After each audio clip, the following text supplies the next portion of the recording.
વહેલી સવારમાં એક વ્લોગ અને હું ભાઈ બે પોગી ગયા હે પ્લોટે। હવે ખોલશું આપણે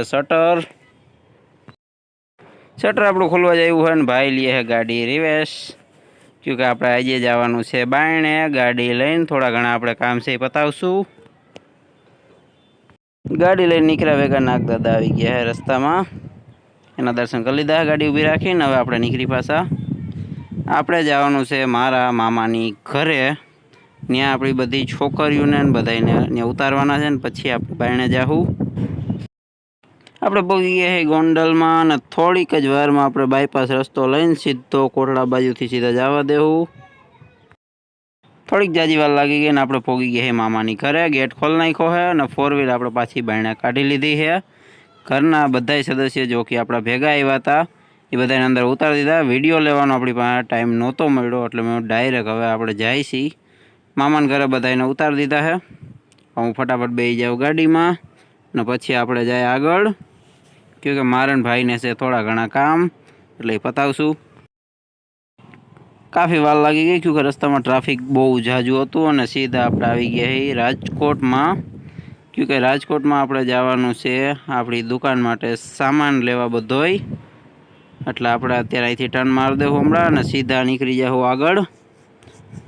क्योंकि थोड़ी घणी खरीदी આપણે જે રાજકોટની કરવાની પતાવશું આજે। આપણા નસીબ થોડા ખરાબ નીકળ્યા, ટાયર ફાટી ગયું છે અને ભેગા સ્ક્રૂ બેસી ગયા। ગાડી એટલે આપણે સાઈડમાં દબી કે રોડ ઉપર કોઈને નડે નહીં। આગળ શું થયું કંઈ ખબર ન પડી પણ અચાનકથી અવાજ આવ્યો અને ટાયર ફેલ થઈ ગયું। આને હવે કાઢી લઈ। ટાયરનો આપણે જેક લઈ આવ્યા છે ને આમાં એક સ્ક્રૂ દેખાય પણ ટાયર ફાટી ગયું છે એટલે 2 ફોલ્ટ આવ્યા છે। સ્પેર વ્હીલ આપણે કમ્પ્લીટ ચડાવી દીધું છે ને માથે એની ફ્રેમ હોતાય કમ્પ્લીટ પાના પકડ બધું આપણે અંદર મૂકી દીધું છે અને ગાડીનું ઢાંકણું કરી દીધું બંધ। કોઈને શું થયું અચાનકથી કંઈ ખબર ન પડી, અચાનકથી અવાજ આવ્યો તોય ગાડી વાંધો નહોતો આવ્યો, જરી કંઈ રેલાણી નહોતી, આપણે સાઈડમાં જ ઊભી રાખી દીધી હતી। રાજકોટમાં આપણે એક જગ્યાએ હજી ખરીદી કરવાની હતી પતી ગઈ છે અને હવે જાહું આપણે બીજી જગ્યાએ, એટલે હવે આપણે અહીંથી નીકળશું બાયણે। એટલે ફટાફટની બાયણે ટ્રકનું ટ્રાન્સપોર્ટનું બહુ જાજા અહીંયા હોરન વાગતા હોય હાલતા। બાયણે નીકળ્યા ભેગા અહીંયા થઈ ગયો વરસાદ ફૂલ ચાલુ। ગાડી ભલે અહીં રહી, હજી આપણે એક બીજી જગ્યાએ જવાનું હોય નજીકમાં છે, ત્યાં જતા આવી પહેલાં આપણે પહોંચી ગયા બીજી જગ્યાએ। અહીંયા આપણે બૂટ ને સેન્ડલ એવું બધું જોવાનું હતું, એ બધા જોઈ લીધા છે ને જે લેવાના હતા એ બધા ઓર્ડર દઈ દીધો છે। હવે આપણે નીકળી અહીંથી। વોશ કરે તો અહીંયા રાજકોટમાં શું થયું કંઈ ખબર જ ન પડી। અહીંના કોઈ નિયમ બિયમ હોય એવું લાગતું નથી, ક્योंकि કાંઈ ઘણા માણસ 3 સવારી આકે છે, કોઈ હેલ્મેટ નથી પહેર્યા, ઘણો બધો વાંધો છે। અને મારી જ ગાડીનું અહીંયા ટાયર ફાટી ગયું હતું, થોડુંક વધારે આગળ હતું, એટલે હવે અત્યારે અહીંથી નીકળી જાઉં આપણે। ટાયરમાં આપણે કમ્પ્લીટ છે, નવું ટાયર છે એટલે ઓલું ટાયર આપણે ભવિષ્યમાં પાછું બદલાવવું જોઈએ, ક્योंकि એ ટાયર હવે ફેલ જ થઈ ગયું હાવ। નવા જે હમણાં જ નાખ્યા હતા, નવું ટાયર ફાડી નાખ્યું રાજકોટમાં આવીને, પણ કાંઈ વાંધો નહીં, હાઈલા રાખે આવું।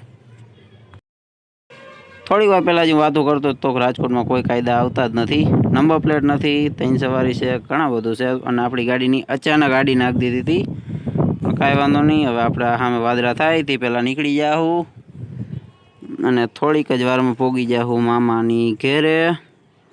રસ્તામાં ટ્રાફિક રાજકોટમાં અમે બહુ જાજુ જ રહીએ છે, પણ આપણો ફાટો હમણાં અહીંયા આવી જાય છે, ત્યાંથી વરી જાઉં થોડીક વારમાં। હું ભાઈ બે પાછા આવી ગયા મામાના ઘરે અને ફૂલ વાદળા થઈ ગયા છે। થોડીક વારમાં આપણે અહીંથી પાછા નીકળી જાઉં તરત બધાને બેહારીને, ક્योंकि ઘણી બધું મોડું થઈ ગયું છે આજે। બધા છોકરા બધાને બેહારીને આપણે પાછા નીકળી ગયા છે। વાદળા ફૂલ થઈ ગયા, કીધું રાતે પાછું મોડું થઈ જાય, क्योंकि કાફી જાજુ મોડું અમારે રાજકોટમાં જ થઈ ગયું હતું। એક ટાયરના વાહે, પછી વરસાદના વાહે, ઘણો બધો ત્યાં ટ્રાફિકના કારણે બધી રીતે, એટલે હવે આપણે થોડીક વારમાં અંધારું થાય તે પહેલાં જોઈ કેટલે આપણે નજીક ઘરની પહોંચી ગઈ, એટલે ગાડી થોડી ગાયા જવા દેવું। ટ્રાફિક તો અહીં છે, ક્योंकि હાઈવેનું કામ ચાલુ છે બધે આડાવરું, એટલે તોય આપણે ટાઈમ જ પહોંચી જવું, પણ અંધારું થઈ જ જાય ઘરે પહોંચતા। રસ્તામાં પાછો વરસાદ ચાલુ થઈ ગયો છે ને આપણે પહોંચી ગયા છે વીરપુર આપણા ગામમાં। આખા ગોંડલથી લઈને ઠેઠ વીરપુર સુધી ફૂલ વરસાદ હતો। પ્લોટે પહોંચતા આપણે બહુ જાજુ મોડું થઈ ગયું, પણ હવે ગાડીને આખી સાફ કરી નાખીશું અહીંયા અંદર લઈને, પછી નિરાંતે બંધ કરીને નીકળી જાવ સીધા ઘરે। અને આજનો વ્લોગ હવે આપણે અહીંયા જ બંધ કરી, ફરી પાછા મળશું એક વાર વ્લોગમાં।